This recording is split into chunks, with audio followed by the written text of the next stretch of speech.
Sentiment's still a little too positive. I'd like to see sentiment come in. I'd like to see people a little bit more worried. And the fact that the market bounced back so sharply just shows you that they're not that worried, despite the some of the data that have been cited, which admittedly is probably weather related. I'm not denying that. I just get worried when investors are too excited about markets. And we do have a positive view on the market. We're still looking for 1975 on the S&P by year end. We just think it's going to be a bumpier ride.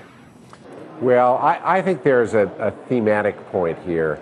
I think much of the market, particularly the U.S.-focused market, is today optimistic that they're seeing greater economic strength and greater growth rates than we saw a year ago.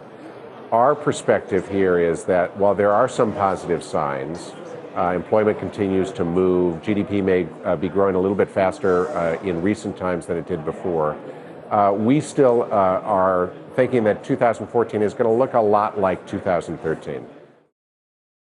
At least if we look at the figures, I mean, firstly, we say, look, there's going to be the Chinese New Year seasonality distortion to begin with.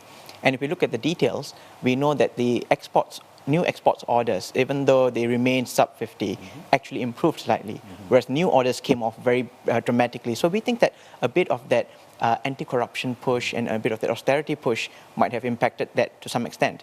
And so when we're trying to converge the PMI downbeat readings versus January's strong exports, the kind of story you could come up with is perhaps there could be some over-invoicing, but at the same time, it's possible that it's not collapsing at an alarming rate either. In any case, we want to look beyond all these distortions, and then we want to see what happens. Services in the world that have 1 billion people using them are all incredibly valuable. And from that perspective, we just think that, and the growth rate that they have today, and the monetization model that's early but is promising and in place that they have, we see a pretty clear trajectory ahead, and we were just very excited to work together on this. I'm positive it does three very important things. The first point is it enables Facebook to continue to control this rapidly growing entry point of how people are interacting in social online through messaging.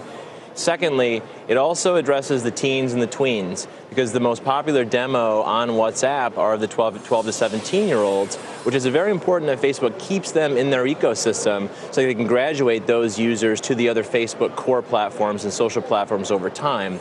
And thirdly, this is a global platform on WhatsApp. They are the leading messaging service throughout Europe, Latin America, a lot of countries throughout Asia.